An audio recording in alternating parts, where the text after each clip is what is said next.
అదే RTV app వార్తల్ని క్షణాల్లో చదివే అవకాశం ఉంటుంది. ఒక న్యూస్ పేపర్, ఒక టెలివిజన్ ఛానల్ మీ చేతుల్లో ఎప్పుడూ ఉంటాయి. అందరికీ నమస్కారం. ఈరోజు మేము కూటమి ప్రభుత్వంలో చిన్న చిన్న లోటుపాట్లు ఉన్నా మేమందరం కలిపి కూర్చుని మాట్లాడుకుంటాం. కొన్ని గ్రామాల్లో కలిసి వెళ్ళలేదన్నది వాస్తవం. అదేంటి అన్నది కూడా మేము కూర్చుని మాట్లాడుకుని ఒక నిర్ణయం తీసుకుంటాం. అది మీడియాలో మాట్లాడేది కాదు. ఎందుకంటే మా పార్టీలు 3 పార్టీలు కలిపి ఉన్నాయి. పవన్ కళ్యాణ్ గారు 3 పార్టీలు కలిపి నడాలన్న ఒక ఉద్దేశంతో ఉన్నారు. కాబట్టి మేము కూర్చుని మాట్లాడుకుంటాం.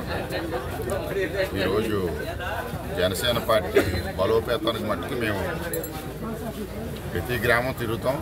ప్రతి గ్రామంలో కూడా మాకు కలిసి వచ్చి దళిత సోదరులు కానీ, బీసీ సోదరులు కానీ, అన్ని కులాల్లో అన్ని పార్టీల్లో ఉన్న వ్యక్తులతో మా పార్టీని బలోపేతం చేయడానికి మట్టుకు మేము నిర్ణయించుకున్నాం. ప్రతి పార్టీలో కూడా తండ్రి ఒక పార్టీలో ఉన్న, ఒక వైసీపీలో ఉన్న వాళ్ళ కొడుకులు జనసేనకి ఓట్లు వేశారు లాస్ట్ టైం.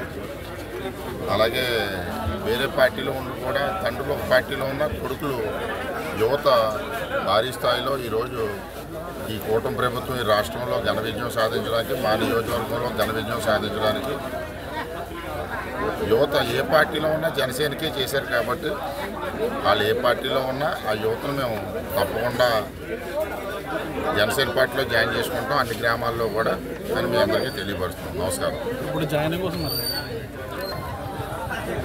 ఈరోజు కామరాజపేటలో మా దళిత సోదరులు చర్మ కార్మికులు జాయిన్ చేసుకోవడం జరిగింది. ఈరోజు మా జనసేన పార్టీ కామరాజపేటలో బలం పుంజుకోవడానికి ఇదొక మంచి అవకాశంగా భావించి జాయిన్ చేసుకోవడం జరిగింది. అలాగే మా సోదరులు అందరినీ కూడా జాయిన్ చేసుకున్నాం. కాబట్టి ఇదో మంచి పరిణామం కింద మేము భావిస్తాం. మరిన్ని వీడియోస్ కోసం ఛానల్ ని సబ్స్క్రైబ్ చేయండి. లేటెస్ట్ అప్డేట్స్ కోసం వాట్సాప్ ఛానల్ ని ఫాలో చేయండి. అండ్ లింక్ డిస్క్రిప్షన్ లో ఉంది.